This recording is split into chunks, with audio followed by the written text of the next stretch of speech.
हरि ओम.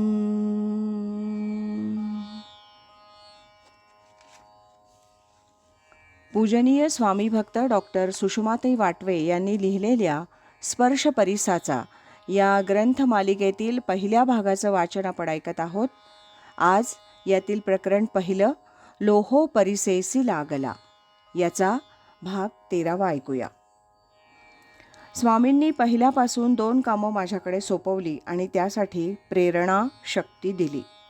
स्वामींची प्रवचनं, सत्संग टिपून घेणं अथवा टेपवर घेणं आणि त्यावरून ग्रंथलेखन करणं. या कामाला स्वामींच्या पहिल्या भेटीपासूनच प्रारंभ झाला. त्यांचा माझा पहिला संवाद लिहून मी त्यांना वाचून दाखवला. तो त्यांना प्रसन्न पडला. तेव्हापासून स्वामींचं सर्व बोलणं टिपून घेण्याची, टेप करण्याची परवानगी मला मिळाली.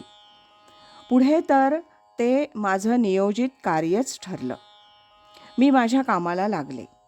पहिली 7-8 वर्ष माझ्याजवळ टेप रेकॉर्डर नव्हता. विशेष प्रसंगी कुणाचा मागून आणून काम चालू होतं, पण टिपणं घेतली गेली. एकदा मी म्हटलं, तुम्ही सांगता हे विचार अतिशय छान आहेत, त्याचं छोटं पुस्तक काढावं. स्वामींची परवानगी मिळाली आणि अमृतबिंदू ग्रंथ तयार झाला. 1 ऑक्टोबर 1977ला स्वामींच्या वयाला 60 वर्ष पूर्ण झाली. 61व्या वर्षात त्यांनी पदार्पण केलं. त्यानिमित्तानं हा छोटा ग्रंथ प्रकाशित झाला. पुढच्या आयुष्यात मी कोणती कामं करायची याविषयी स्वामी मला सांगत होते. मी म्हटलं, मी आत्ताच 50शी जवळ आली आहे. यापुढे मला आयुष्य किती असणार आणि मी काम तरी काय आणि किती करणार? स्वामी म्हणाले, तुम्हाला अजून पुष्कळ आयुष्य आहे, म्हणून तर मी तुमच्यावर एवढे कष्ट घेतो आणि काही कार्य करण्यास सांगतो. यापुढे 4-5 वर्षांचंच आयुष्य असतं तर मग काही काम सांगितलंच नसतं, फक्त साधना करा म्हटलं असतं. तसं नाही. आजची तारीख टिपून ठेवा. यापुढे अजून तुम्हाला पुष्कळ कामं करायची आहेत आणि परमेश्वराचं कार्य आपण करत असलो की परमेश्वर शक्ती बुद्धी देतो, आयुष्यही देतो. तेव्हा त्या कशाचा विचार न करता सांगतो ते काम करत राहा. मी एकदा स्वामींना विचारलं, एखादं काम हे आपलं जीवनकार्य आहे हे कशावरून ठरवायचं?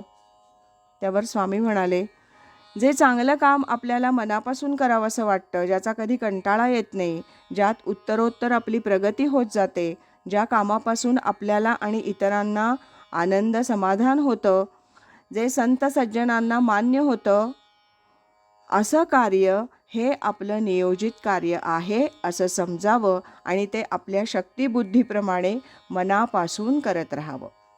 ज्या दिवशी परमेश्वराला वाटेल याचं काम संपलं, त्या दिवशी ते बंद होईल अथवा त्यात अडथळे येतील. आपण प्रयत्नांची पराकाष्ठा केल्यानंतरही ते सिद्धीस जात नाही असं झालं तर ते सोडून द्यावं.